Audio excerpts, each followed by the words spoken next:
Welcome back, fam, to another heart-pounding episode of psychological drama on my channel.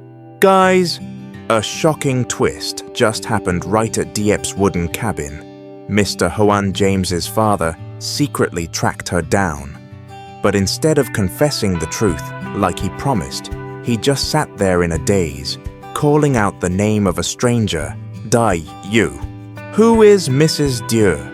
Why did Mr. Hoan sob uncontrollably when mentioning that name? Could she be Diep's biological mother and not Mrs. Lan, like we all thought? The moment Mr. Hoan came face to face with Diep and held baby Ly in his arms, time seemed to stop.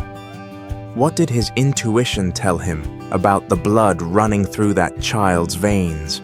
Why did he rush off right after, too scared to speak the truth? Is he hiding a past crime or a pain too deep for words? The truth about Diep's identity is a tangled mess. Is this mother named Dieu alive or dead? The answer will give you goosebumps. Don't forget to smash that like button to support Diep and hit subscribe right now to help decode the mystery of the woman named Dieu in this tearjerker episode. Let's get started. 7 days have passed. True to his word, Mr. Huan's sleek black Mercedes slowly rolled through the intricate iron gates and into the villa's courtyard. The atmosphere today felt strange. It wasn't scorching hot, nor was it raining. Just a gloomy leaden grey that weighed heavily on the scenery and everyone's hearts. The driver rushed out to open the door. Mr. Hoan stepped out. He still wore the luxurious suit, still carried the dignified air of the chairman of one of the city's top timber corporations. But if you looked closely, you could see exhaustion etched deep in his eyes. The recent business trip to Europe was supposed to be for signing million-dollar deals. But for Mr. Hoan, it felt more like an escape. He was running from James's suspicious gaze, running from the ghost of the past, named Lan, who was slowly coming back to collect her dues. He walked into the living room. The house was vast, cooled by air conditioning, yet lacking any warmth. Mr. Hoan sat in his familiar armchair where he usually read the paper every morning. He pulled a thick stack of documents from his briefcase. They were transfer contracts and legal inheritance papers he had quietly prepared during his trip. He put on his reading glasses and held his pen, but the nib hovered over the paper, refusing to touch down. His mind wasn't on the numbers.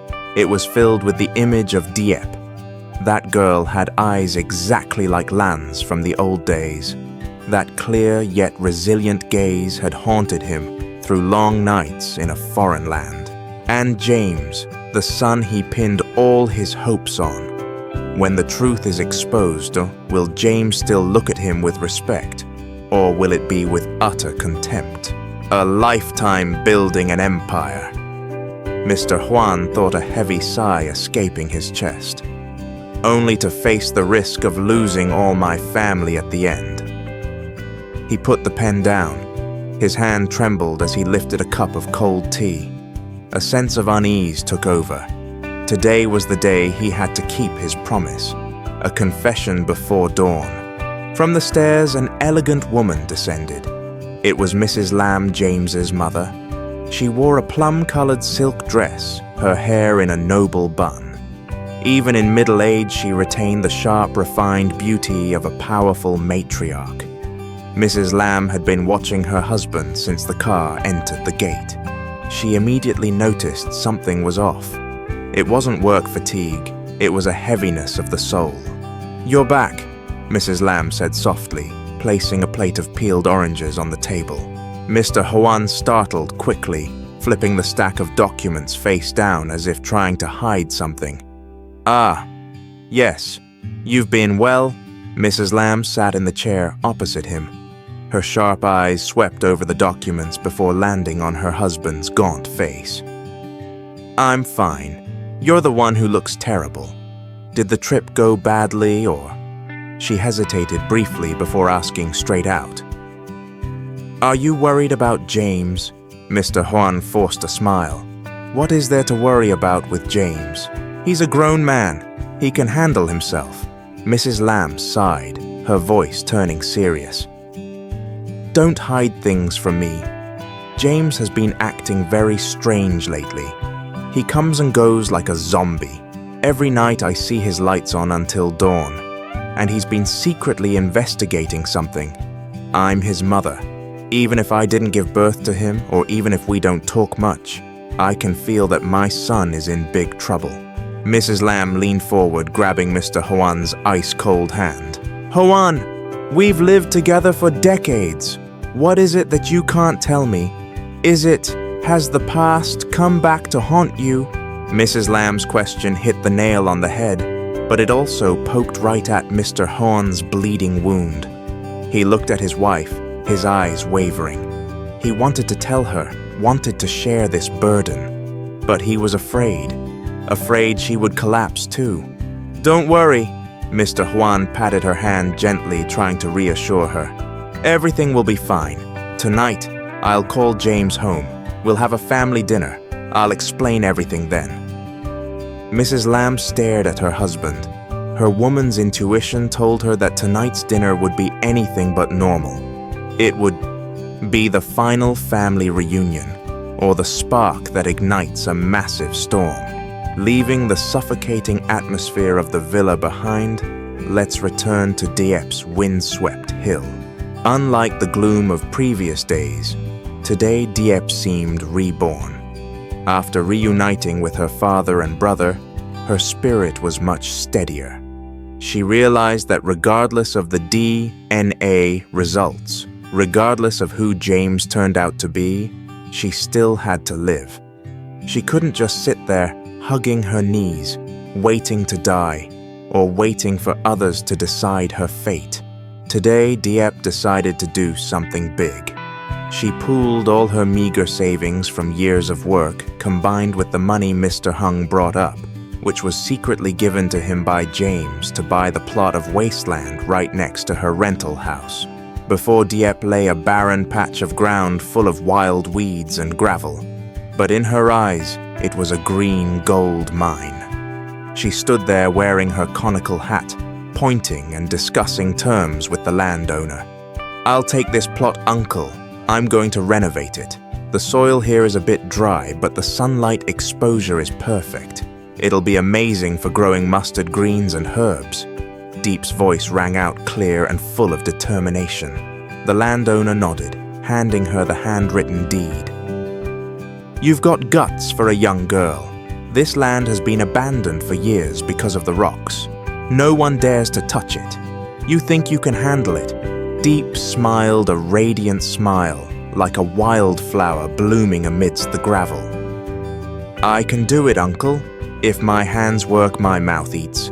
I want to build a clean vegetable garden with my own 2 hands. Later on, if anything happens, I'll have something to fall back on a trade to feed myself and my family." Diep got to work immediately. She grabbed a hoe, striking hard into the hardened earth. Thud. This strike was to bury the painful past. Thud. This strike was to forget the fear of her identity. Thud. This strike was to build a future. Mr. Hung and Tuan rolled up their sleeves to help. The 3 of them toiled under the noon sun, sweating profusely, but the sound of their laughter echoed across the corner of the hill. Diep looked at the freshly tilled rows of soil, dark brown and smelling of raw earth. She felt strangely relieved. Labor was the best medicine. When hands and feet are busy, the mind has no room for negative thoughts. But occasionally, Diep would pause, looking toward the distant city at the foot of the hill. "James, what are you doing right now? Do you know I'm starting over? No matter the result, I will stand tall. I promise." At James's family lumber mill, work was in full swing. Sawdust filled the air, dancing in the shafts of sunlight piercing through the tin roof. The strong smell of varnish and freshly cut pine assaulted the nose. James stood in the middle of the factory, holding a thick file. He wore a rolled-up dress shirt and a hard hat, his face speckled with sweat and wood dust. He was inspecting an important export shipment that his father had signed during the recent trip. "Mr. James, this batch's moisture content isn't up to standard yet. Should we re-dry it?" A foreman ran over shouting to be heard over the machines. James frowned, flipping through the contract pages, his eyes scanning the technical terms. "Re-dry it immediately. My father never accepts defective goods leaving this factory. Work with integrity. It can be a little slow, but it must be quality," James directed with authority. In business, he was a perfect copy of Mr. Huan, decisive and meticulous. But when the foreman walked away, James leaned back against a stack of timber, took off his hard hat, and slicked back his sweat-drenched hair. Outside was noisy, but inside him was a terrifying silence. The phone in his pocket buzzed. It was a text from his mother, Lam. "Dad's home. Come back for dinner tonight. He has something important to say." James looked at the text, his heart tightening. The moment had arrived. Mr. Huan was back. The important matter, Mom mentioned, was surely the confession Dad had promised. James looked at the contract in his hand. The numbers, the clauses about money and profit, suddenly became meaningless. If tonight he found out he and Diep were siblings, then what was the point of this massive empire? What was the point of this factory? Why get rich if he couldn't take care of the woman he loved? James put the phone in his pocket. He looked around the lumber mill one last time, as if trying to memorize this image before everything potentially changed forever after tonight's dinner. He took a deep breath of the familiar pungent wood scent. All right, time to face it. James walked out of the factory and got into his car.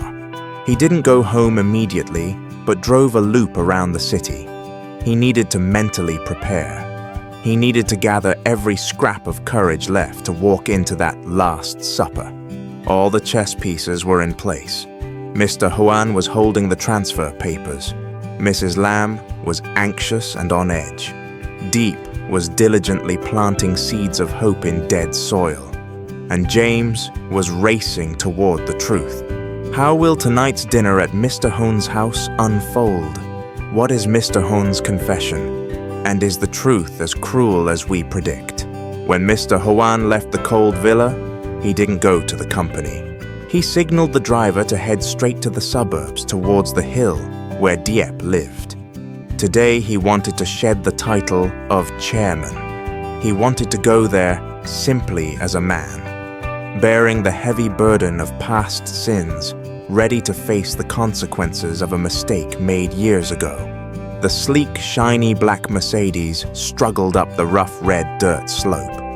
The car looked completely out of place amidst the wild, impoverished landscape of the suburbs, just as Mr. Huan felt lost in a chaotic flood of memories. The car rolled to a stop in front of a crooked bamboo gate. Mr. Huan stepped out. The afternoon wind on the hill blew hard, flapping the hem of his crisp suit jacket. He stood frozen, looking up at the small wooden house, sitting lonely in the middle of the vegetable garden. It was tiny, smaller than the storage shed at his villa. A rusted tin roof, wooden walls bleached by wind and dews. Is this where his daughter... No, is this where Diep has been living all this time? He signaled the driver to wait in the car while he slowly pushed open the bamboo gate. Creak! The gate groaned like a sigh from the years gone by. Is anyone home? Mr. Hoan called out, his voice hoarse with emotion. No answer. Only the clucking of chickens in the coop and the rustling of leaves. The yard was deserted. Diep's old plastic sandals were still sitting on the porch. A torn conical hat hung on the wall. Everything screamed poverty, yet it was arranged with a strange, neat orderliness. That tidiness made Mr. Hoan's heart clench. It reminded him of a woman from the past, someone who was poor but clean, tattered but fragrant, as they say. Mr. Hoan stepped onto the porch and looked inside. The door wasn't locked, just slightly ajar. In this countryside, people lived on trust. No one feared theft because there was nothing worth stealing. "Diep, are you home?" Still silence. Mr. Hoan let out a heavy breath. The girl was out. He should have turned back, but his feet felt planted on these old terracotta tiles. He couldn't bear to leave. He wanted to breathe this air for just a little longer. Mr. Hoan pulled up an old plastic chair on the porch and sat down. He took out his phone and dialed James. He needed to know where Diep was, and deeper down, he wanted to check if his hunch was right. "Hello, Dad." James's voice rang out, accompanied by the noise of the lumber mill. "Yeah, it's me," Mr. Huan said, his eyes staring blankly at the green mustard fields in front of him. "Where are you?" "I'm at the mill. There's an urgent shipment that needs reprocessing." "Are you home yet?" Mr. Hoan hesitated for a moment, then asked, "So, is Diep there with you?" "Diep, no, Dad. By this time, she's probably picking up baby Ly. Ly's preschool is all the way at the foot of the hill. Walking takes an hour. Is something wrong, Dad? Why are you suddenly asking about Diep?" James's voice started to sound worried. Mr. Hoan quickly reassured him. "Oh no, just asking. You get back to work. Remember to come home early for dinner." He hung up. So Diep went to pick up baby Ly. Ly, the child James once mentioned, was Diep's niece or adopted sister or something. Mr. Hoan sat there in a daze, dropping the phone onto his lap. He looked around the house one more time. His eyes stopped on the clusters of moss roses planted in old condensed milk cans lined up along the porch. Back then, Dieu used to love planting moss roses like this. Dieu also used to reuse discarded items to make flower pots. "Oh, Dieu," Mr. Hoan whispered. The name he had buried deep in his heart for 20 years suddenly burst out natural and painful.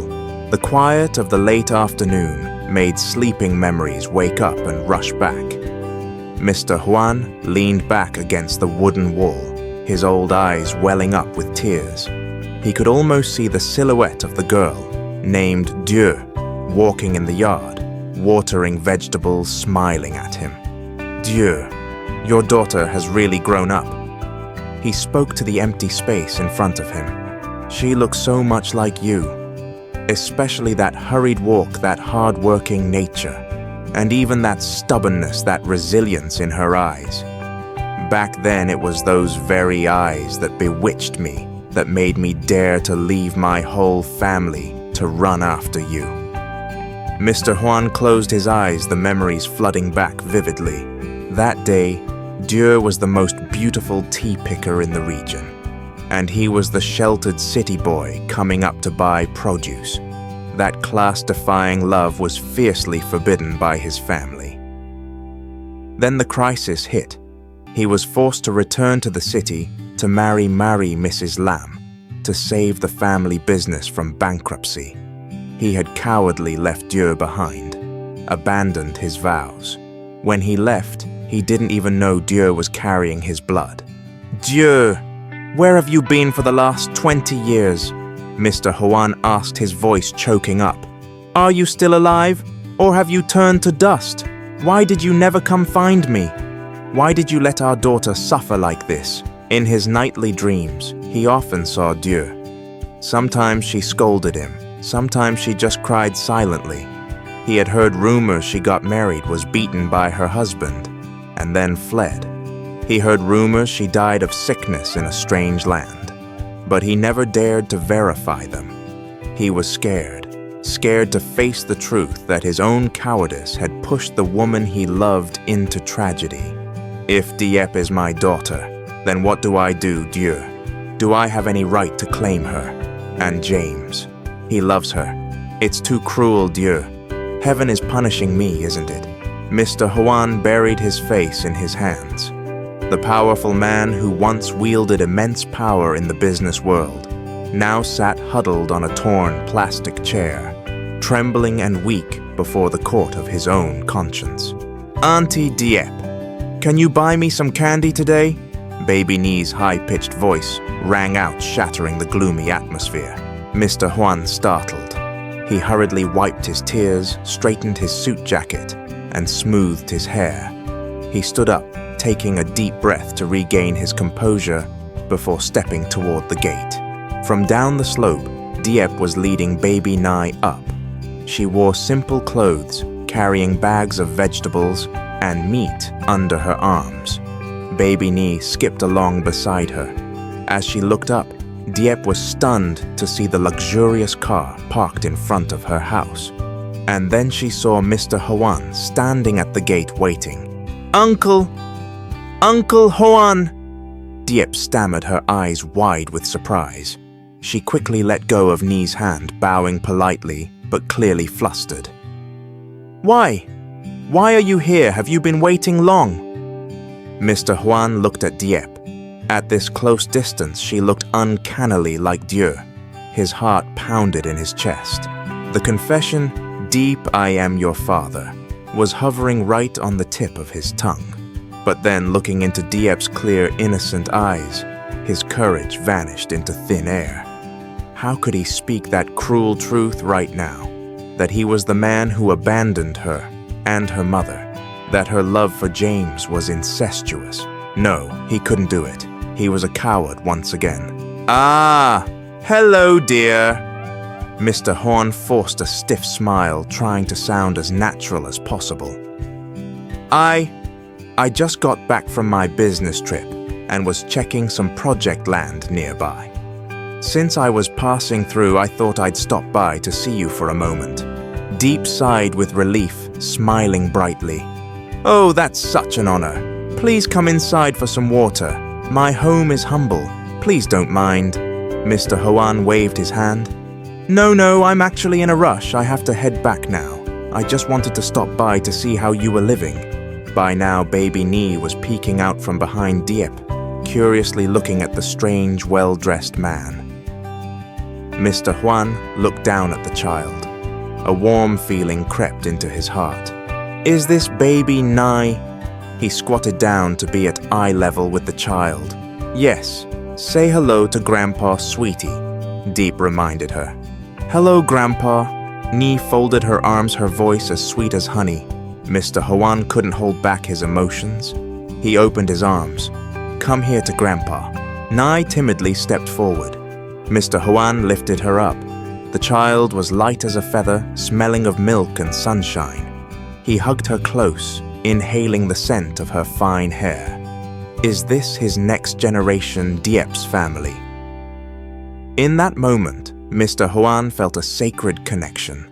Even if Nyi wasn't his direct blood, the bond between the people in this family made him feel less alone. Good girl, Mr. Hoan whispered, tucking a bright red lucky money envelope he had prepared originally intended for Diep into Nyi's pocket. Grandpa is giving you this for candy. Mr. Hoan set Baby Nyi down. He stood up, looking at Diep deeply one last time. Diep. He hesitated. Yes. Diep looked at him, waiting. You, please live a good life. No matter what happens, just remember that. I and James always want you to be happy. With that, he turned and walked quickly to the car, as if delaying even 1 second longer would make him burst into tears or blurt out everything. Diep stood dazed, watching his retreating back. She felt something very strange. Uncle Hoan's eyes were so sad today, and that sentence, it sounded like a deathbed wish or a belated apology. Mr. Hoan got into the car. The door closed, separating two worlds. The car rolled down the slope. Through the rearview mirror, he could still see Diep and Baby Nyi waving goodbye. The figures of the aunt and niece grew smaller and smaller, then disappeared behind the red dust of the road. Mr. Hoan leaned his head back against the leather seat, closing his eyes. A hot tear rolled down his wrinkled cheek. He didn't say it. He deceived that little girl for one more day. But he knew he couldn't run forever. Tonight, at tonight's dinner, he would have to face James.